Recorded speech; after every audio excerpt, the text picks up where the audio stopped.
actually I've been chipping away at trying to understand more about LHON, about LIBERS, for most of my professional life, really. Probably started in the late 1990s. A particular thing that's interested me is to try and understand why the condition only affects some people in families, and particularly why men are more likely to be affected than women. I think it's fair to say, despite Russell's kind comments, that we've not made a huge amount of progress trying to understand this in the last 20 years. There have been advances, which we can talk about later on, but this fundamental question still remains unanswered, and it's something that I hope to try and solve in the not too distant future. I spent most of my professional life working in the northeast of England, in Newcastle, and moved down here to Cambridge actually just under 2 years ago, and was delighted when my long-standing colleague Patrick Chinnery came to join us down here, so that we can really take advantage of the fantastic scientific resources that the University of Cambridge has to offer to really start to make some inroads into this important problem. But I'm not going to talk to you about that in the next quarter of an hour to 20 minutes. I'm going to talk to you about patient or family involvement in research. This really has evolved as an issue during my career, and I'm absolutely convinced it's central to us solving this problem together, as I'll outline over the next few slides. I'm not going to talk for half an hour. The hope is that I've got some time at the end when we could actually start to have a dialogue about what you think would be important from your perspective in terms of moving the field further forward, and to try and understand more about this condition and hopefully develop some treatments in the not too distant future. So in overview, what I'd like to talk about is what patient and public involvement is and why it's important,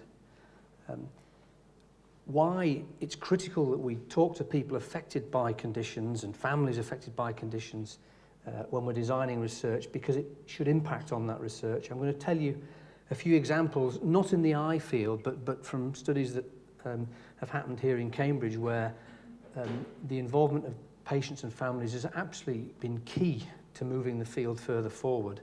And to end by an optimistic question, where next? How can we improve and increase the input that we get from people affected by different conditions, and in this case, LHON, to try and improve the research that we do and make some real progress?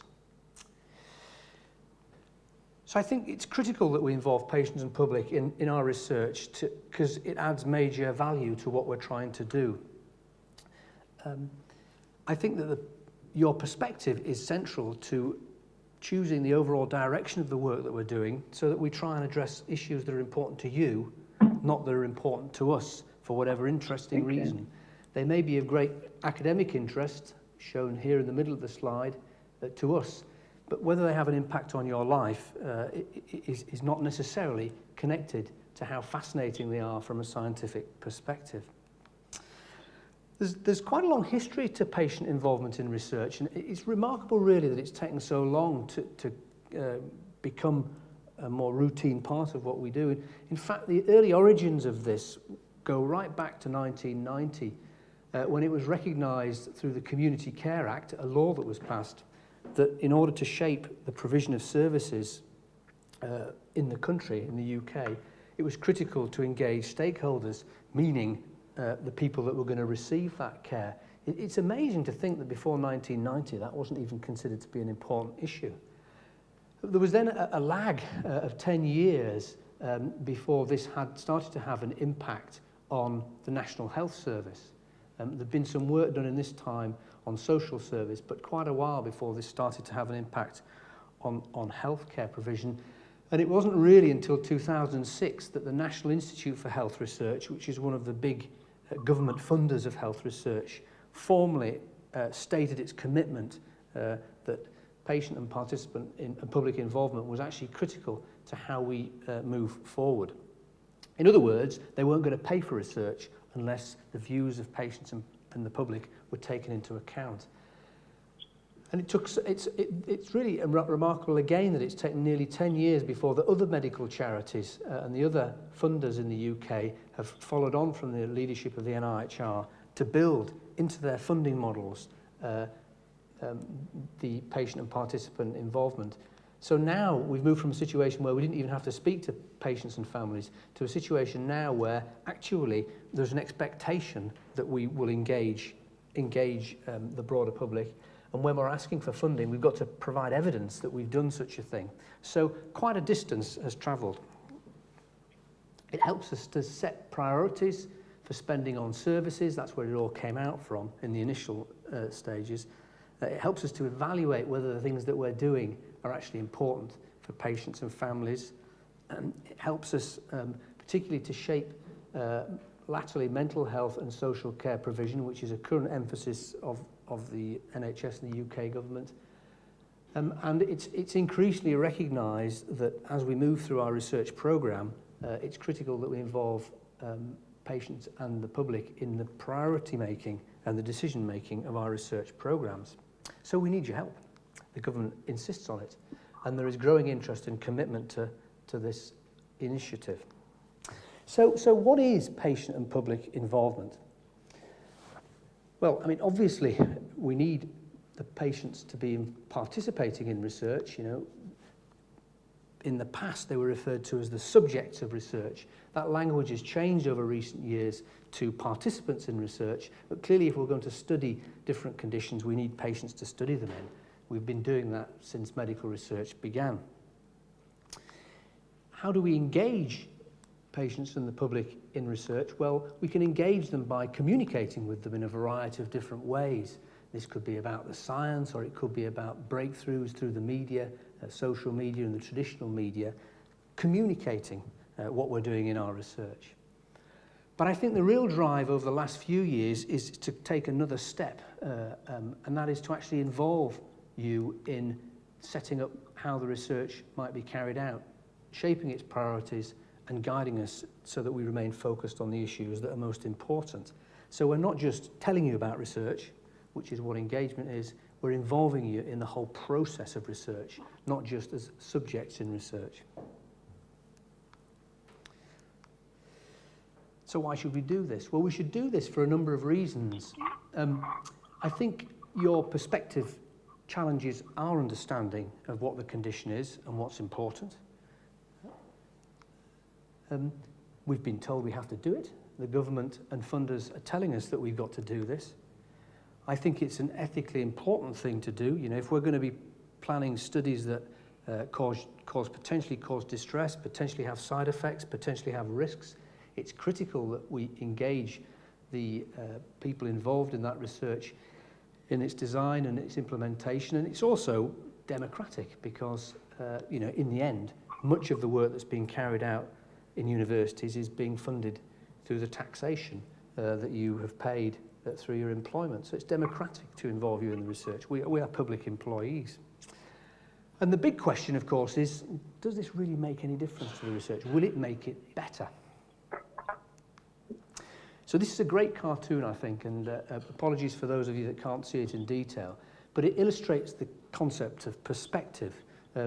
What the slide shows is a man in a boat with his arms in the air, and a man on a small desert island with his arms in the air. And of course, this guy here is delighted that he's seen a boat, and this guy here is delighted that he's seen the land because he's been stuck in a boat for the last 2 weeks. And you can think of research in these terms too. You know, it may be that being affected by this condition is rather like this situation. You're on an island, and as researchers, we're moving towards this island to try and understand more about it. What's important and what the priorities are may be quite different. And our Chief Medical Officer, Dame Sally Davis, who used to run the National Institute for Health Research, was really one of the champions for involving patients and members in the research programme. It doesn't matter how complicated it is, our job is to engage and explain so that you can pass on valuable insights in the design, implementing and evaluation of the research so that we can make it better research and more cost effective. In other words, we don't waste hard-earned public resources. The ethics committee takes a similar view that research is more likely to be relevant to patients if we address the issue of patient involvement. We're going to produce outcomes that are important to you, not important to me.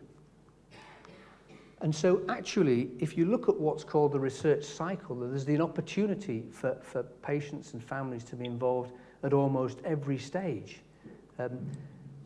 From the point at which you get the initial idea about what research to do, what's important, through the planning and designing of the research so it can be done in a way that's efficient and acceptable to patients and families. You can assist and help in finding the resources to do that, be that from the government or from other sources. And a critical step in this is, in clinical research, is how we gain permission from ethical committees and research and development departments of hospitals. It's key that we involve patients and families in this in order to satisfy these bodies that we're doing research properly. We clearly need your help to undertake the research, and I also think we need your help in analysing and interpreting the information that comes out of the research. That's not to ask for your help to do the statistics or run computer programs. It's to look at the information that's been generated and for us to reach a view as to whether or not this outcome is important and it can be impactful for you. We need your help as for the LHON Society in publishing and disseminating this information, and based upon that we need your help to look at that information and make recommendations to the health services to put this actually into practice, and then look again at what we've achieved and ask the next question, well, how can we improve this, and start the whole cycle again. So I think the emphasis is on trying to bring you involved in all phases of this research cycle to varying degrees. So here are some examples. This is a study that was carried out just down the road at Addenbrooke's Hospital. It was a very simple study carried out by physiotherapists, and the aim was to try and improve the mobility of elderly patients in hospital to try and get them back home faster. That's what they wanted. That's what the NHS wants, to try and efficiently help resources. Now, in the past, this would have been a study that had been constructed by academics in the university, and it would have been applied to patients. And what this study group decided to do critically was to involve the potential participants in the study design, and this drastically shaped the way that the study was carried out. Actually, the interesting thing is that the study was basically aimed at repeat trips to the physiotherapy department, and was really quite infrequent trips to the physiotherapy department because the researchers thought it was too much for the individuals to bear. In actual fact, by consulting potential patients involved, the number of visits to the physiotherapy department was increased by tenfold. In other words, it was a much more intensive treatment that was involved, based on what the patients wanted, and not surprisingly, this had a much more marked impact on the research. It was a better study. It got to the answer much quicker. So here's another example, a bit more closer to home for you, I guess. It's a study led by a colleague of mine called Tom Heimstra, who's a kidney doctor, and is a real champion for patient involvement in research. He studies a rare genetic kidney disease called polycystic kidney disease. And in this condition, what happens is your kidneys collect cysts or bags of fluid, which grow and grow and grow, and the pressure caused by these bags of fluid eventually destroys the kidney, and you have to go on kidney dialysis or have a transplant. And he came up with an idea that actually you might delay the kidney failure by letting the patients drink more. And the reason why this works, it's a bit technical, but it all relates to one of the hormones in the body called vasopressin, which is increased in this condition. And the idea was, if you drink lots of fluid, you can reduce the level of this hormone and slow down the progression of this disease. Now, he actually initiated a patient-led research hub to design this study, and it was critical because, of course, if you drink lots of water, you're constantly going to the toilet, which is an intrusive thing in life, isn't it? Especially if you've got a chronic illness. And so really the patient group, the patient-led research hub, essentially determined exactly what frequency and volume of fluid could be taken or would have been acceptable to be taken based upon their own personal experience and experimenting themselves. And that led to the study design called this DRINK study, which was published just about 18 months ago and showed indeed that actually if these patients drink a lot of fluid, they can delay the progression of their kidney disease. The patients designed the study, not Tom Heimstra. One of the basic research groups down in the psychology department was involved in designing some social media that might help compliance with medications that patients were taking. Again, this is an example whereby they collected together individuals who were involved in this clinical study and asked how frequently and in what approach might be most effective to remind them that they must take the study medication. And this one was, so essentially the patient group designed the app which sent text messages and emails at relevant times during the day with a certain alarm signal in order to remind these individuals that they needed to take the medication in their research study. It was the patients that designed the application. I've just got a couple more examples. Here's another one. It's a study that was carried out by Rebecca Fitzgerald, and she's a cancer doctor here in Cambridge. She's come up with a very clever idea of screening for cancer by swallowing a little sponge on a long string. And that's what you can see on the slide here. And basically, you swallow this sponge in a little pill, and it goes into your stomach, and the pill's destroyed, and the sponge comes out, and you can gradually pull the string, and it kind of scrapes the lining gently of the food tube, the esophagus. And then you can study the surface of the esophagus, food tube, in this sponge by looking at the cells that it collects as it comes up. And you look at them down the microscope, and it's a way of diagnosing cancer at a very early stage. Now, that sounds very sensible, but in order to do that, you're using it as a screening test. You need to work out which people to give this test to and which people not to give this test to.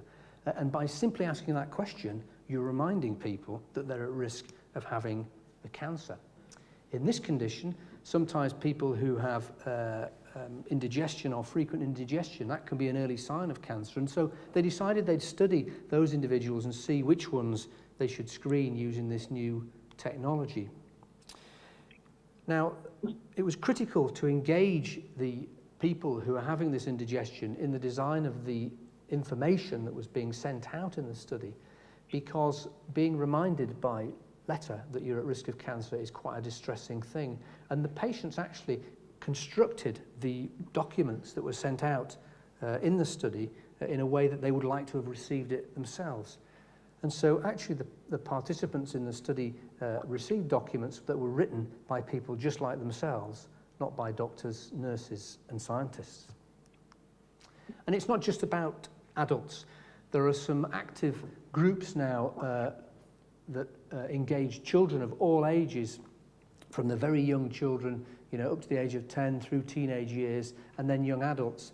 And there are a number of these groups that have been set up around the country by the National Institute of Health, who act as almost fora in order for researchers like myself to engage and try and understand how best to communicate their research with children, and also how to construct studies that will be appreciated by children, and how to do it in a way that encourages them to be engaged in the research. It's not just about adults.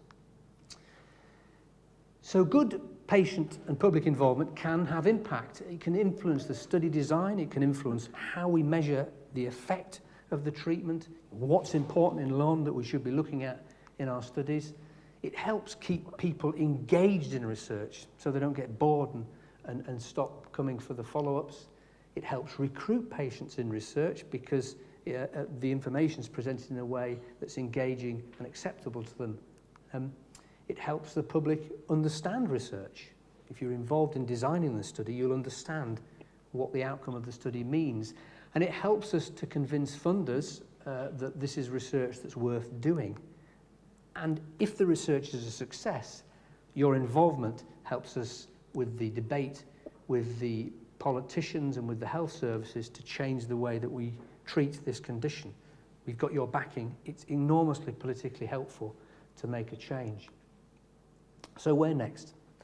Sorry for all the text on this. We're just about to draw to a close. I think we need to increase the number of patients, and particularly diverse groups, difficult to access groups, people who find it difficult to get involved in research, we need to put in the legwork to try and get them involved in helping us design, carry out and interpret the research. And we need to do this not just at the start, but throughout the whole of a research project, because this will have the greatest benefit in terms of changing treatments. We need to encourage researchers to report the involvement of patients and participants in the methods in their research journals, so that this becomes a standard way of doing things. And we need to work with organisations like the LHON Society to help us develop the questions that are important for you, not for me. And we need to use different tools to gain this involvement and engage patients and participants throughout the whole process, such as social media and events in the community, as the one organised here today. So I think I'll stop at that point and take any questions, Russell, if that's okay. Thank you, Patrick. That's great. So, questions from the floor, please. Hands up. All dumbfounded. Well, let me give you an example to stimulate things, okay? So, Patrick, you, our man, and I were involved in a clinical trial studying the effects of idebenone in Leber's hereditary optic neuropathy LHON, as you know. Now, that study took many years to be carried out. It arose almost by chance. I happened to be at a meeting about muscle disease in France, in Nantes, in France, and I happened to be at dinner with the Chief Scientific Officer of Santhera, Thomas Meyer, because we had a mutual friend. And we started talking about LHON, and I started trying to convince him that we should do a study using idebenone in LHON, because there'd been information from Italy, Valerio Corelli in Italy, and some studies in Japan which suggested it might be helpful. That started the ball rolling. Eventually the study got underway. It took a long time to recruit patients because there wasn't a network of LHON families at that time, and eventually the study results came out, and it was inconclusive, but it was part of the evidence that was used to try and convince the European Medicines Agency successfully to grant a license for this to be marketed across Europe. Now, that's how it happened, because that's how it was done in those days. There was very little involvement, to say the least, with patients or individuals with LHON in how that came about at all. And I would strongly argue that now, if we engaged you, we might have got a much clearer answer from that study, and it may, as a consequence, be much easier to gain access to treatments such as idebenone in this context. So what should we have done differently? Russell, what should we have done differently? Well, as you said, I think engaging patients. An interesting word that cropped up in one or two of your slides, I think, was something called outcomes. And what do outcomes mean? That's a curious word, but it's an important word, because outcomes mean something different to everyone who uses it, really. For us as patients, better outcomes basically mean better treatments. The best outcome is a cure. And what we're trying to achieve as patient groups getting involved in research is better outcomes. Because I was interested that a lot of the discussion, until quite recently, Patrick, as I think you've demonstrated, is coming from the government pushing.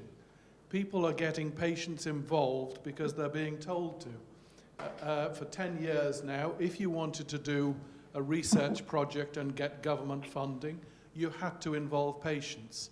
And I think, if you're honest, you'd have to accept that a lot of your colleagues will have said, well, we've got to bring patients in. And they're doing it because they have to do it to tick the boxes to say that we have patients involved.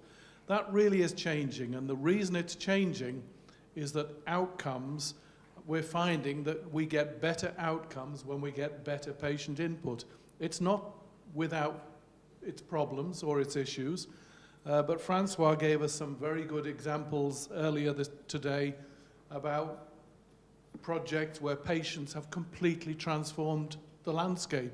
For pharmaceutical companies, you might say, the outcomes they're really looking for is the profit. But when they properly incorporate patient views into their work, if they get better outcomes for patients, then I think Francois already demonstrated that can very often, in fact usually mean better outcomes for profits as well. So I think, what would we do differently with the LHON project? It's really difficult to say, but I think with patients involved, you would get a better study design. With a better study design, you end up with better outcomes from that study, which eases the path to regulation. And Francois already alluded to the fact that the European Medicines Agency, who currently are responsible for all orphan medical approvals throughout Europe, and probably, regardless of what happens with Brexit, will at the very least be hugely influential. And in all likelihood, we will agree to adopt EMA. If we do leave, we'll agree to adopt EMA regulations and approvals, because it's nonsensical for the UK to try and go it alone and do something different. That's what happens in a lot of other countries. In Norway, they just take the EMA result and they enact it in their country, because they can't possibly afford to do the same work repetitively. So better patient involvement really means better outcomes. I suppose with the idebenone trial, in terms of outcomes from the patient's point of view, I suppose it'd be the difference, which is I guess what you touched on, between what would actually make a difference to someone's life compared to what might show scientific interest. There might be some improvement there, but a patient might be like, well, I can't really notice anything. And so while that might lead to a lot of interest in development scientifically, I suppose from a patient's point of view, that's what you'd be wanting to know. Just the bottom line, how's this going to impact on my life? Just in terms of that trial. But I suppose the other thing I was thinking generally in terms of how you move forward with the patient involvement is, and it's maybe touching on what Nick had talked about at the start, because I think a lot of the examples you gave were still very much ideas that had come from the scientists, the doctors, and then asking patients, how can we adapt this? And I was wondering, how feasible is it when it comes from the other way around, and the patients have an idea of, well, this is an area of interest, how is this being researched, can we use your time to put together a grant and take it forward? So I know in Nick's case, they'd actually got the grant and so the money's there, but I was just wondering how open you and colleagues in general are to patient groups coming forward and saying, this is an area of interest, how can we work together to investigate this? Yeah, it's a difficult question to give you a definitive answer to, James, but I think that I would hope that it goes back to Nick's point about the specialists that you attach yourself to. You know, you want to attach yourself to someone who's receptive and interested in what you've got to say. And most doctors still are trying to do their best. And if they're setting up a research study, you know, a sensible thing would be to engage the people who are affected to find out exactly what the key questions are. You know, what would be fantastic, maybe the LHON Society can help, would be to, you know, not now, but form a group that actually could help us define what those key questions are. And actually, you know, some surprising answers may come out from that. And it may not be a medical answer. It may be to do with visual aids, or it may be a social answer. I don't know, but I think that's one of the really valuable things that a group like this could do. I think also, actually, Patrick this morning posed a number of questions, research questions that he'd like answers to, and we actually got quite a few from the floor that Patrick mentioned. Well, if we jotted them all down on a whiteboard, we'd probably have a dozen questions that we want answers to. I think it's important that we as patients get involved in looking at that list and start setting what we think the priorities are, because what we as patients think is the most important thing on that list might be completely different to the way that Patrick might look at it. It doesn't mean we have the right answer, but we need to have that discussion, because we need to put patient priorities at the very least in the picture, and ultimately that's what all this is about. It's about outcomes for patients. Anyone else? Well, at the university in Lund, where I'm lecturer, we tried to talk about research with the patients instead of research about the patients. And then we are strongly in favor of not saying subjects, but we call the patients taking part research persons. Would that apply in English? Yeah, I think so. I think that subject is a no-no. It's a good way to get a grant rejected to use the word subject. The word in England that people choose to use is participant. So I am, I started working in this area 20 years ago, so I'm still not completely converted my brain to using the word participant, but that's the word that we should be using. Because it reflects the fact that they aren't being researched on, they're actually engaged in the research itself.